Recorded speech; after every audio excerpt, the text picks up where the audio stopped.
पुराणों में यदि हम देखें तो पुराणों में तो ये लिखा है, स्कंद पुराण का श्लोक है, भगवान शंकर पार्वती जी से कह रहे हैं, अधीक्षितस्य बामूर कृतम सर्वम निरर्थकम पशु योनि मवाप्नोति दीक्षाहीनो मृतो नरः।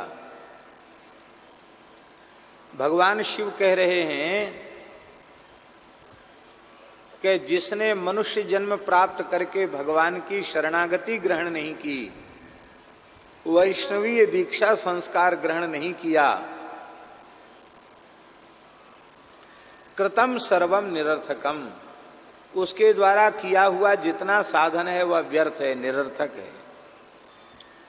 यदि बिना वैष्णवता के प्राण निकल गए, शरीर छूट गया, तो पशु योनिम अवाप्नोति, बिना भगवत शरणागति के देह छूट गया तो पशु के शरीर में जाना पड़ता है।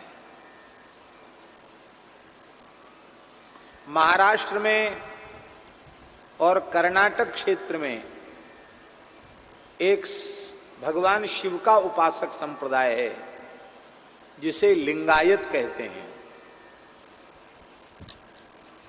बड़ा पवित्र संप्रदाय है लिंगायत। काशी में जंगम बाड़ी मठ उनका बहुत पुराना मठ है।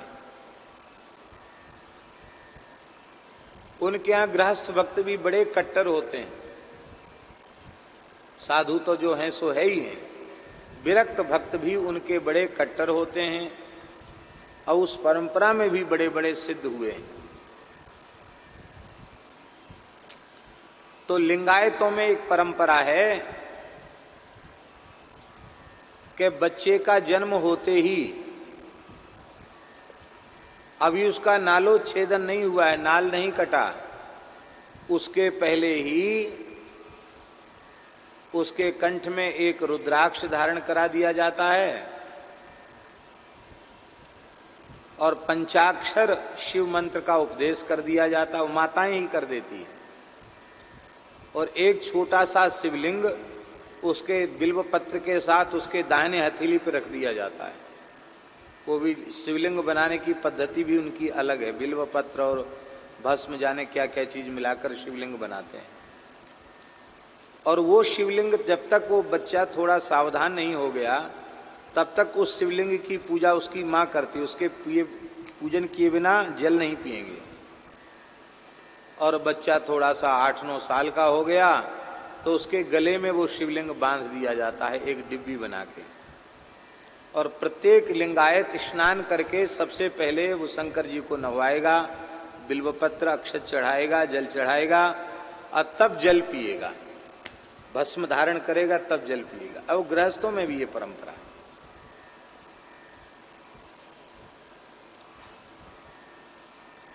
अब उनके यहाँ दाह संस्कार नहीं होता है, गृहस्थों का भी।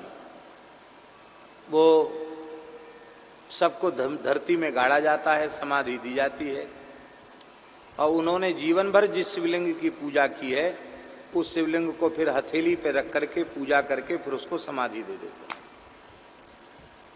कहते शिव सायुज्य हो गया, शिवरूप हो गया।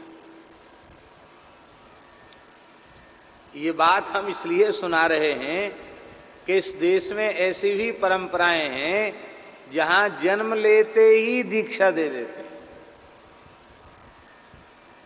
कितना विलक्षण है भारतवर्ष, कैसी कैसी परंपराएं हैं।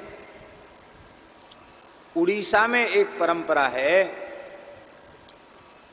वहां एक वर्ग विशेष में, वो वैष्णव वर्ग ही है, उस वर्ग में बच्चे का जन्म होगा, चाहे बच्चे का जन्म हो बच्ची का जन्म हो, जन्म होते ही सूतिकागार में ही माताएं कीर्तन करने लग जाएंगी, हरे राम राम राम हरे हरे, हरे कृष्ण कृष्ण कृष्ण हरे हरे। इसका कीर्तन करते करते और 3 बार ब्राह्मणी अथवा कोई भी घर की बड़ी बूढ़ी माता 3 बार उस बालक या बालिका के कान में महामंत्र का उच्चारण कर देते हैं और एक तुलसी की पतली सी कंठी उसके बांध देते नालो छेदन के पहले। कहते अब चाहिए मरे चाहे जिए, अब ये वैष्णव हो गया, अब ठाकुर जी का हो गया।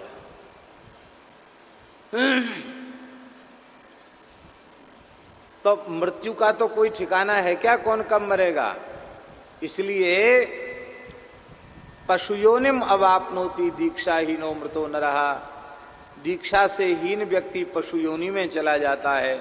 हमको फिर से पशु ना बनना पड़े, भगवान ने कृपा करके मनुष्य बनाया, हमें फिर पशु योनि में न जाना पड़े, इसके लिए मानव जन्म ग्रहण करने के बाद भगवत शरणागति अत्यंत अत्यंत अपेक्षित है, होनी ही चाहिए।